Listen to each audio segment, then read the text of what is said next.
Software రంగంలో భారత్కున్నంత సత్తా ప్రపంచంలో మరే దేశానికి లేదన్నారు గూగుల్ సీఈఓ సుందర్ పిచాయ్. రాబోయే 3 ఏళ్లలో 20 లక్షల మంది భారతీయుల్ని ఆండ్రాయిడ్ డెవలపర్స్ గా తయారు చేయబోతున్నామని చెప్పారు. భారత పర్యటనలో ఉన్న సుందర్ ఢిల్లీలో విద్యార్థులతో సమావేశమయ్యారు. ఆ వివరాలు ఒకసారి చూద్దాం.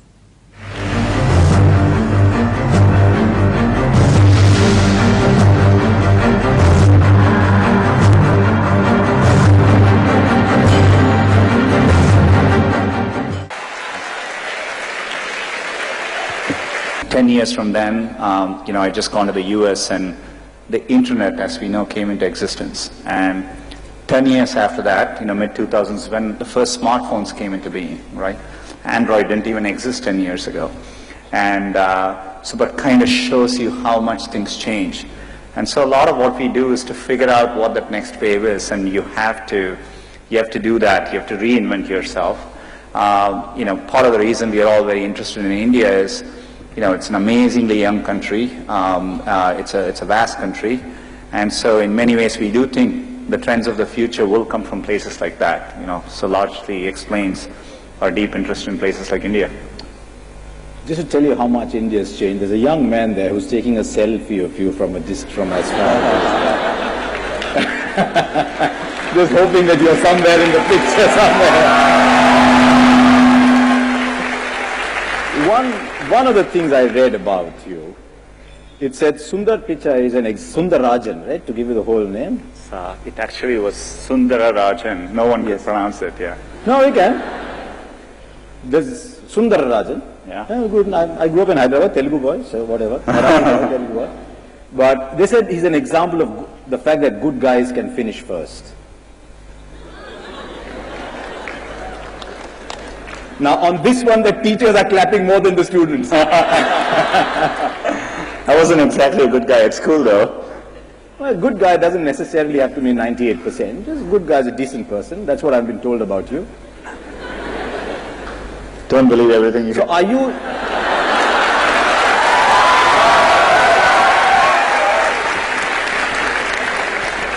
And that brought more cheers. So you're not the Rahul Dravid of the tech industry.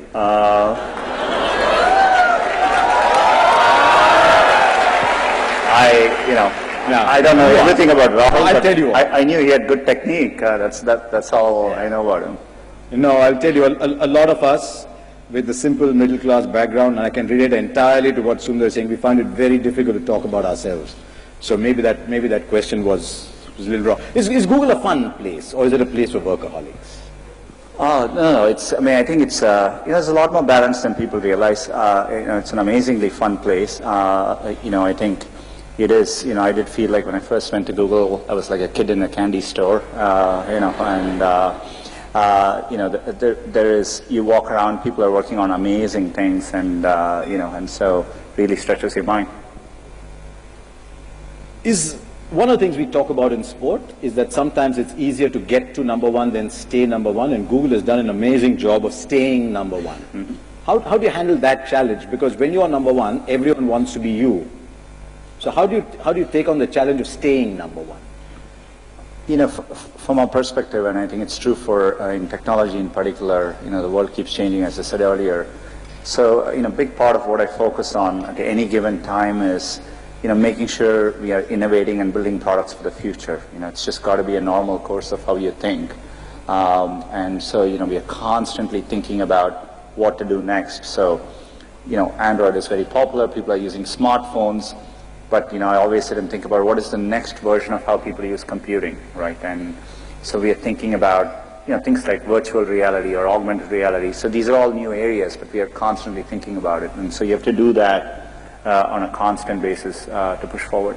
One of the reasons everyone here, I suspect, is excited to meet you is you are what they would like to be. An Indian who studied here, went overseas, and did what everyone would dream of doing. Is it mandatory even today, you think, for people in this room, for an Indian to go west to become a tech star? I hope not. I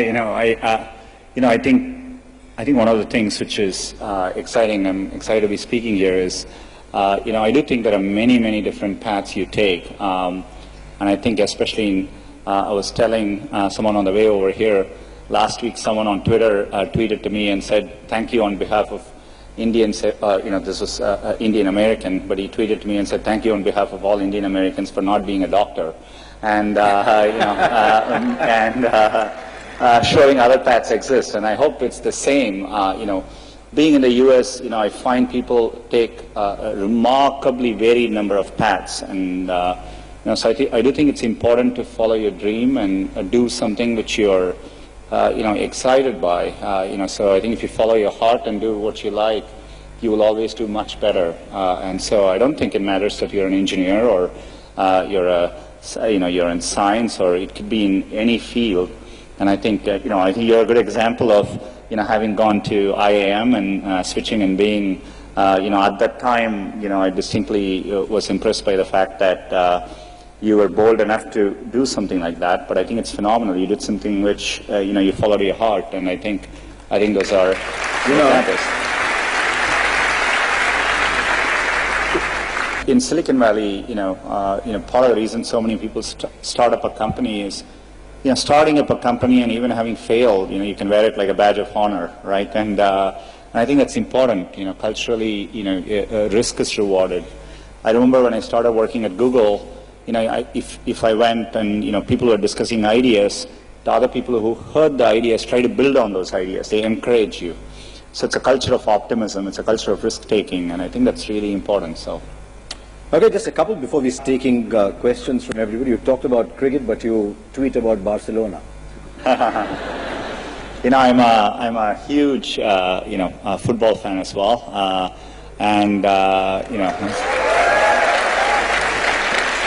I remember when I was young, waking up and driving my mom crazy because I would wake up in the middle of the night to watch World Cup soccer at that time and to watch the Brazilian team in those days, in the 80s. And, I continue to, cricket and soccer are two sports I follow. I follow actually football more now because it's easier to follow it there. And I'm a very big Barcelona and a Messi fan.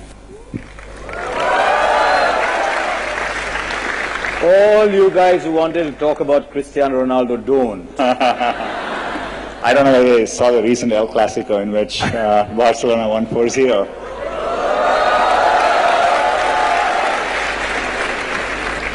If there are any Real Madrid fans, they just have to keep quiet, right? You can't do anything. So Test cricket or T20, Sundar? Because he grew up in Madras, not in Chennai. Yeah, there you go. And Madras is as Test cricket as you can get. I was telling Harsha just before we walked in, I was fortunate enough to go and see most of you may not remember, but in the 80s, in 1986, we had it was a second tie test, I think, between India and Australia. And I was in the stadium then, and somebody had given me tickets because they thought the match was going to be a draw. But, I always thought Test cricket was amazing. I had the time to watch it then, too. But, I followed the transition to one days very, very well. T20s, I catch it, but it was something I didn't grow up with. So, I don't enjoy it as much as I do one day or Test cricket, but it's exciting too. Okay, since you're here, I'm reproducing a line somebody told me. They said, in the Google era, Test cricket is threatened. In the Google era. Where everything is at your fingertips, everything is moving fast, yeah. But, some things stand the test of time, so yes, hopefully... They do. I'm a big Test cricket fan anyway. Yeah. Okay, one last question before I throw open the questions for you. What next for Google? And I know I'm going to come back at the end to ask you that question separately too, but there's glass, there's cardboard, there's cars. Can Google make 150 kilometers an hour bowlers?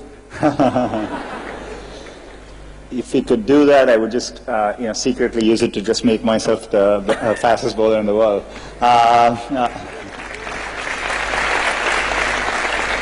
I think there are many things we are working on. Things which I'm excited by are, most of what we do today in computer science is, by engineers coding, and these are hand-coded systems. Over time, what we call as machine learning, or an extension of that, artificial intelligence, we'll be able to, in a learned way, build systems which automatically learn and do things. And that is, we already do it today. So, for example, when you talk about self-driving cars, the way the cars recognize that it's a stop sign or a pedestrian, these are machine learning. These are what we call as deep neural nets, and they automatically learn what they are doing. So these are incredibly powerful things to come in the future. And so I think we are barely scratching the surface. And things like that will apply to healthcare, many fields. And so, there's a lot left to do. One day, the self-driving cars will learn how to drive in Delhi. that one is pretty hard, yeah. My background, so I was always interested in technology, and, the first chance I could get to program, I learned programming, and, so for me, I never thought of it as switching fields as much as when the internet started happening, it took me a while to realize the power of it, and, it became obvious to me for the first time we are going to have something which could, connect one day all of humanity and would profoundly transform what people did. So I wanted to be a part of that, so, part of that journey. So that's how I thought of it, and so I didn't think of it as necessarily switching careers. To answer your second question, absolutely. I would actually encourage all of you, if at some point in your life, you have to work with people where you feel a bit insecure. Right? That's essential, because that means you're working with people who are better than you and who are pushing you, right? And so I always encourage, if you actually feel very secure in what you do, that means you're doing something comfortable and you're not pushing yourself. And so there are many times I've felt working with people in a group, am I doing enough? These people seem much better than me, and I think that's an inherent part of learning. And all the elements which you need is already here, and so I think India is very well positioned to do. The entrepreneurs I meet, we had, as part of me being here, along with Rajan, who heads Google India, we hosted a set of entrepreneurs, and I spent a bunch of time talking to them. When I see entrepreneurs here, they seem no different to me than the kind of people I meet in the Valley. So intrinsically, I think India can do the same kinds of things. India is uniquely positioned. There's tremendous interest in software development compared to most countries in the world. One of the things which we announced, as part of me coming here, is we have a new program underway we are investing now. We plan to do this over the next 3 years to train 2 million new Android developers. And we are doing that in partnership with 30 universities. And so I'm incredibly excited by that. And, because for me, getting that many developers out there in the workforce, some of them will be entrepreneurs and will go on to solve many new things.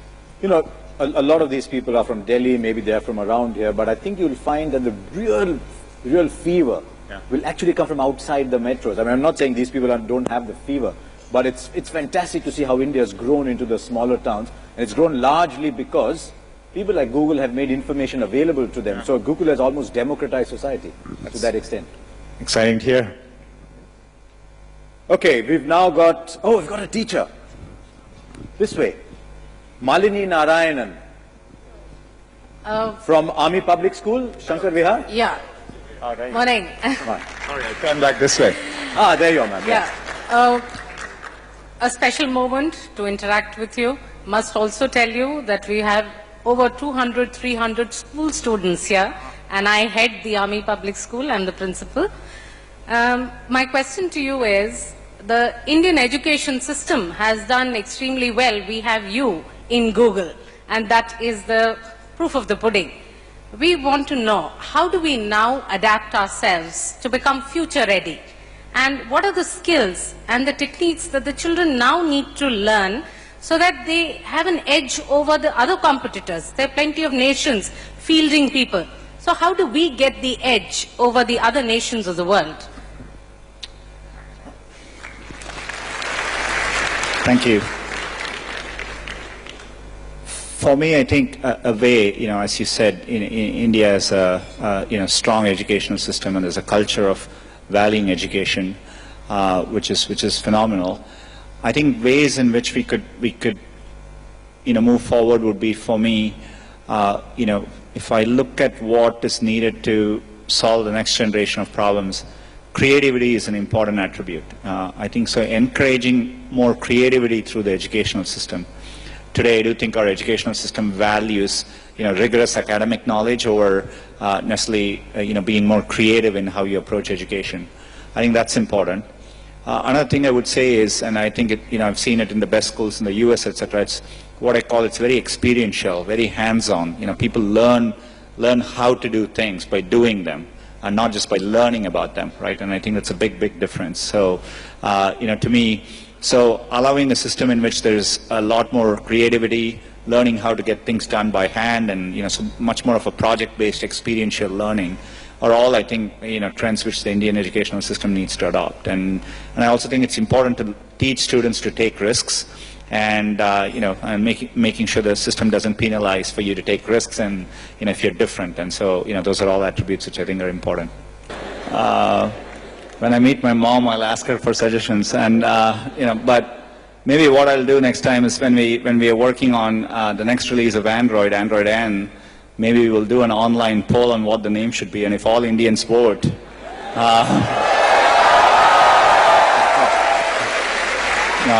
I think we can make it happen. Let me tell you one thing about Indians online. The only community that ever wins online polls are Indians. Because we just have such numbers. Which is why I'm suggesting it. I suspect your mother might say when you get to P that P for payasam will be good. Though when I was young, I never liked sweets. Now I do. I used to take the payasam and actually add sambar to it, so that it didn't taste that sweet. Thank you.